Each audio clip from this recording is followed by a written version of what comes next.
할렐루야. 오늘 말씀에서 야고보 기자는 야고보서를 써내려가면서 이제 마지막 장에서 마지막에서 아주 이상한 질문을 하고 있습니다. 너희 중에 고난 당한 자가 있느냐? 여러분, 그 질문을 우리에게 한다면 여러분은 뭐라고 대답하시겠습니까? 아마 대부분은 네, 그럴 겁니다. 사실 우리 삶 가운데 고난이 없는 사람이 누가 있어요? 고난이 없을 때가 언제 있습니까? 아주 애 키우면, 대학가만 가면, 결혼만 하면, 이번에 취직만 되면, 그렇지 않아요. 가보면 우리 인생은 고난이 없는 날이 없습니다. 그래서 이 고난을 우리가 잘 여러분이 정리하고 고난을 잘 반응하고 고난에 대해서 여러분 잘 처리해야만이 우리가 행복한 삶을 살 수가 있거든요. 우리 삶 가운데 고난이라고 하는 것은 단골 메뉴입니다. 피할 수가 없는 것입니다. 그래서 고난에 대한 처방이 여러 가지가 있지요. 고난당하면 끝까지 참아야 된다. 그런 사람도 있고, 어떤 사람은 고난 중에 좋은 날을 기다리라, 고진 감래가 있지 않냐, 고생 끝에 낙이 오니까 좀 더 기다려야 된다, 그런 사람도 있고, 불교에서는 고난 가운데 마음을 비워라, 고난은 운명이다, 그렇게 말하는 사람도 있고. 자, 그러면 성경에서는 우리에게 어떤 답을 주고 있습니까?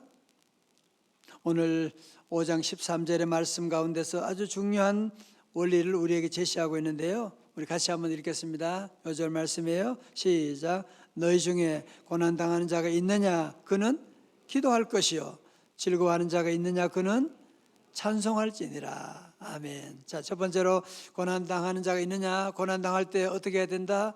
기도해야 된다고 말씀합니다.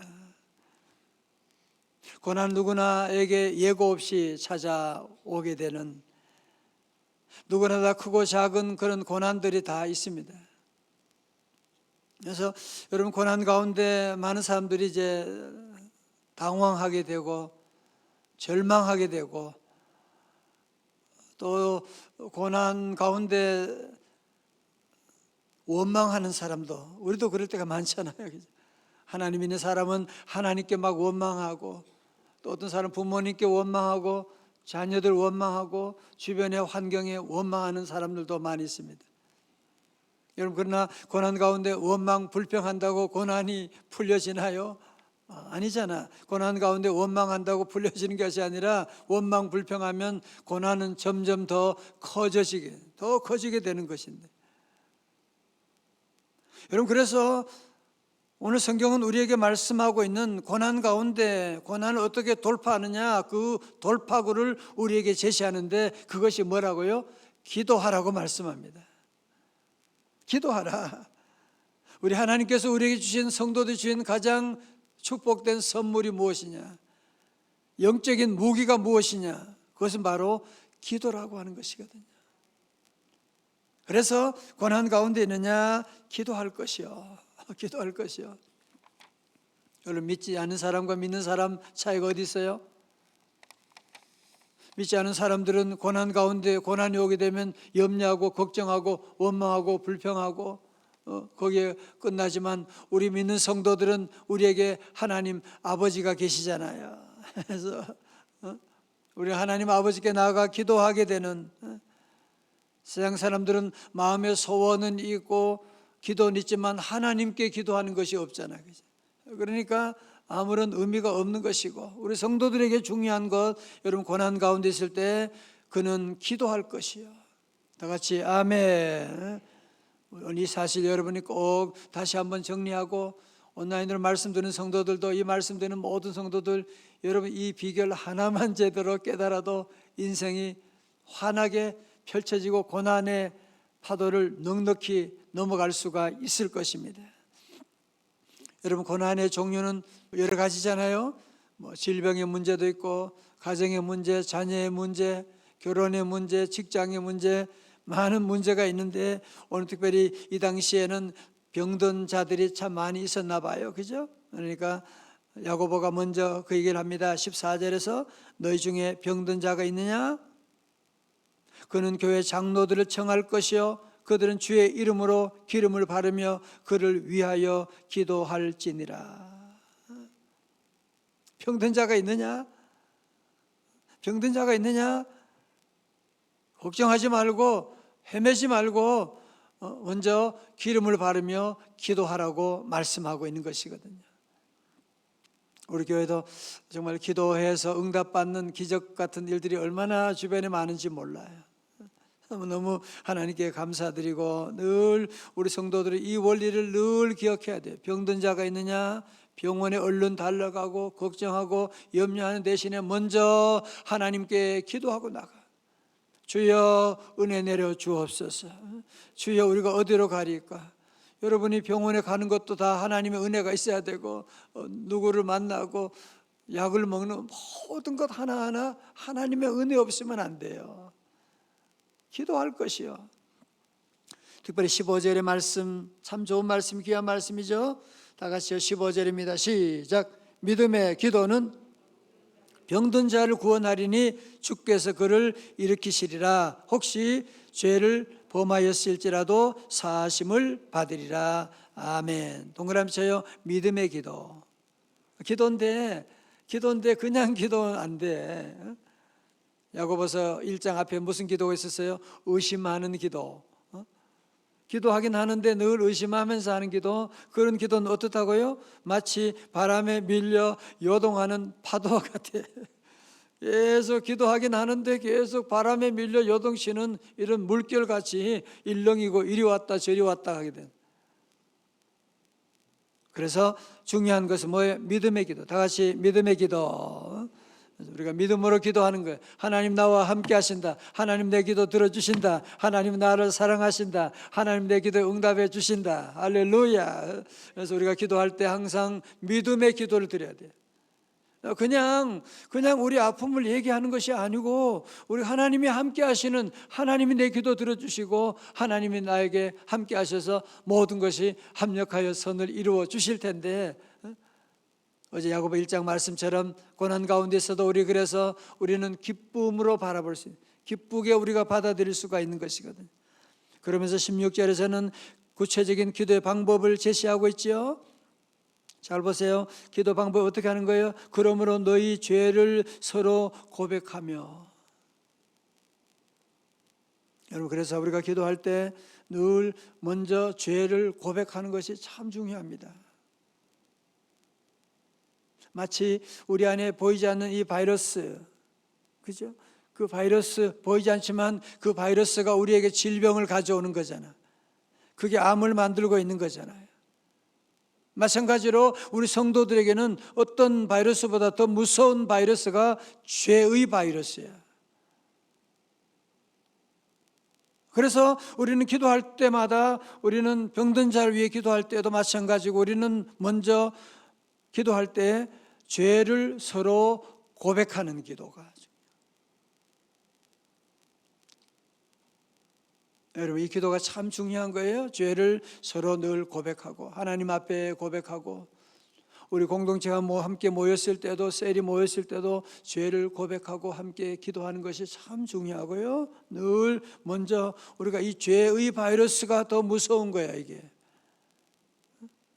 자기 죄는 뭔지도 모르고 그냥 병만 고쳐주세요, 복만 내리만 주세요 그러면 우리 하나님이 속으시겠어요? 아니, 컵이 더러운데 거기다가 아무리 생수, 아무리 좋은 거 부어도 그게 무슨 의미가 있겠어요? 자, 두 번째는 어떻게 기도하라고요? 의인의 간구는 역사하는 힘이, 병이 낫기를 위하여 서로 기도하라. 의인의 간구는 역사하는 힘이 큼이니라. 저는 거기에 줄을 쳤어요. 의인의 간구는 역사하는 힘이 큼이니라. 아멘.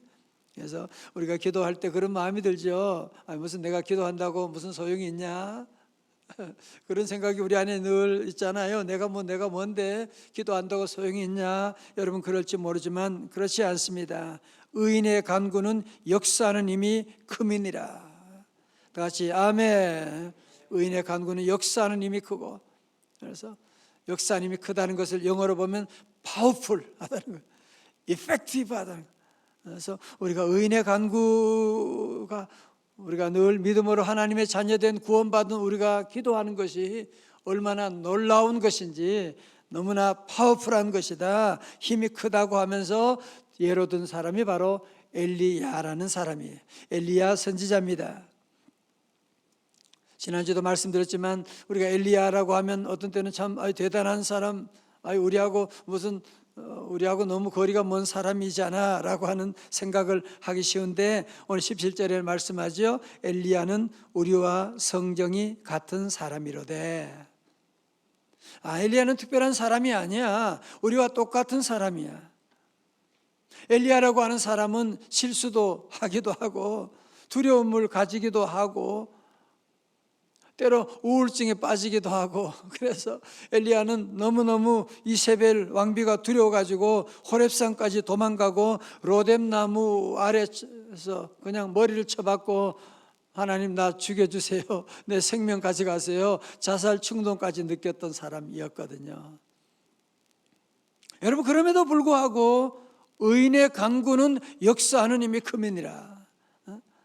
그는 하나님께 나가서 기도할 때, 부르짖고 기도하게 될 때 3년 6개월 동안 비가 오지 않았는데 다시 비가 오게 되는 놀라운 역사를 이루게 되었다 말씀하는. 제가 지난주 우리 어성에 읽어지네 우리 종강 예배 드릴 때 제가 그런 얘기했어요.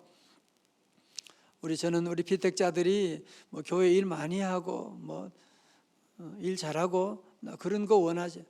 그보다 더 먼저 원하는, 내가 원하는 것이 아니라 우리 하나님께서 원하시는 게 있다. 그게 뭐냐? 우리 종들이 주님 안에서 행복하는 것이다. 주님 안에서 행복하기를 우리 하나님 원하시거든요. 여러분, 그러기 위해서는 이 고난의 문제를 여러분이 잘 다루셔야 돼요. 고난의 문제를 잘 다루셔야 돼요. 그렇지 않으면 고난 때문에 다 망해요. 고난 때문에 다 넘어지게 돼요. 고난 때문에 시험 들게 되고, 고난 때문에 기도를 중단하게 되는 일이 얼마나 많이 있는데. 여러분, 이 고난의 문제를 잘 다루는 기획을 우리 하나님께서 우리에게 특별한 비상 조치를, 비상 전화를 설치해 주셨는데, 선물로 주셨는데 그게 뭐냐? 기도예요. 기도하면 돼요. 여러분, 어디 있든지 우리 주님의 이름으로 늘 기도하고 나가면 하나님께 기도한다는 것이 얼마나 놀라운 특권인데, 다 같이 주여 믿습니다, 아멘. 우리 성도들 다시 한번 이 말씀을 기억하고, 고난이 올 때 누구나 다 오는 고난이에요. 나만 오는 고난 아니에요. 어제 온 고난 또 내일도 올 수 있고, 고난에 예외되는 사람은 없어요. 고난이 없는 때가 없어요. 그런데 한 가지만 우리가 확실하면 되는데, 많은 사람들이 고난 가운데 이 방법을 아무리 얘기해도 이 비상전화를 쓰지 않는 사람들이 너무 많아. 엄마 아빠에게 전화 한 통화만 하면 다 끝나는데 그거 안 하고 혼자 고민하고 밥도 안 먹고 못 먹고, 그게 말이 돼요? 그게 말이 되냐고요. 다시 한번 우리 성도들은 오늘 이 말씀을 마음에 새기고, 너희 중에 고난당하는 자가 있느냐? 그는 뭐 할 것이요? 걱정할 것이요? 기도할 것이요. 예, 기도할 것이요. 자, 두 번째 오늘 질문하지요. 즐거워하는 자가 있느냐? 즐거워하는 자가 여기 즐거워하는 분 계세요? 아멘. 예, 그는 뭐 할 것이요? 찬송할지니라. 사실 우리 인생은 크게는 고난과 즐거움의 연속이잖아, 그죠? 고난과 즐거움 연속이죠. 그래서 여러분, 이 두 가지만 우리가 잘 다루게 되면 정말 여러분 평생 행복하고 천국까지 이룰 수가 있거든요. 오늘 그런데 이 말씀 보면서 즐거워할 때 찬송할지니라, 너무 당연한 걸 뭐 이렇게 얘기하냐라고 여러분 생각할지 몰라요. 뻔한 얘기를 뭘 이렇게 열심히 찬송할지니라 그거 하느냐. 여러분, 사실은 그렇지 않아요. 우리 기독교 역사를 봐도 고난 가운데 있을 때 도리어 찬송하고 고난 가운데 있을 때 도리어 하나님 앞에 나갔지, 도리어 기독교가 국교화되고 교회가 건물이 높아지고 헌금이 많아지고 그러면서 교회가 타락하기 시작했거든요. 여러분, 사실 오늘 저와 여러분도 마찬가지예요.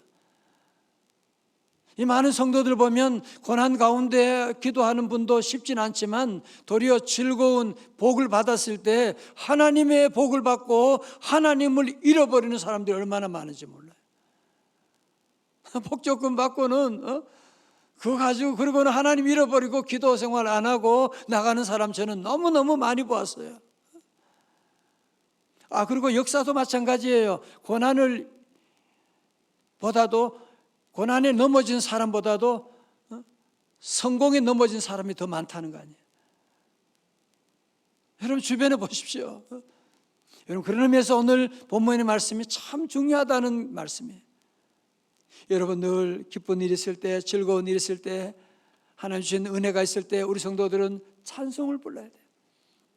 찬송 부르라고 하는 것이 그냥 찬송 몇 곡 부르라는 것이 아니라, 찬송이라고 하는 것은 하나님께서 우리에게 주신 그 은혜를 회상하는 것이거든요. 하나님의 주신 은혜를 회상하고, 우리 성도들도 늘 좋은 일 있을 때 급해가지고 너무 하나님 주신 선물 때문에 너무 기뻐하고 즐거워할 것이 아니라 우리 성도들은 먼저 찬송을 불러야 돼요. 얘들아, 우리 하나님을 찬양하다. 주님의 높고 위대하심을 내 영혼이 찬양하네.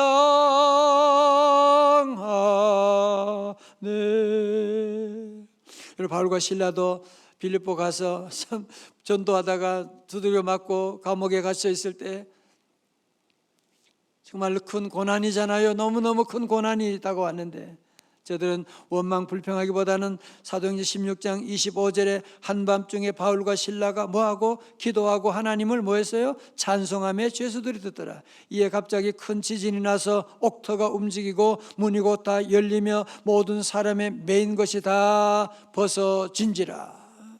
같이 아멘. 그래서 여러분, 힘들고 어려울 때도 기도를 쉬면 안 돼요. 눈이 와도 기도를 쉬면 안 돼요. 늘 기도하고 찬송하고 나가게 되면 우리 하나님께서 다 들으세요. 오늘 제가 여러분에게 설교하면 듣는 것처럼 우리 하나님은 부모가 자녀의 소리를 듣는 것처럼 하나님은 다 들으시고, 바울과 실라가 기도할 때 옥터가 움직이게 되고 저들 묶고 있는 착고가 풀려지는 풀림의 놀라운 기적이 임하게 된 것이거든요. 여러분, 그렇습니다. 우리 성도들 다시 한번 오늘 이 말씀을 우리 마음에 다시 새기고, 너희 중에 고난 당하는 자 있느냐? 저는 뭐 할 것이요? 기도할 것이요. 즐거워하는 자가 있느냐? 그는 찬송할지니라.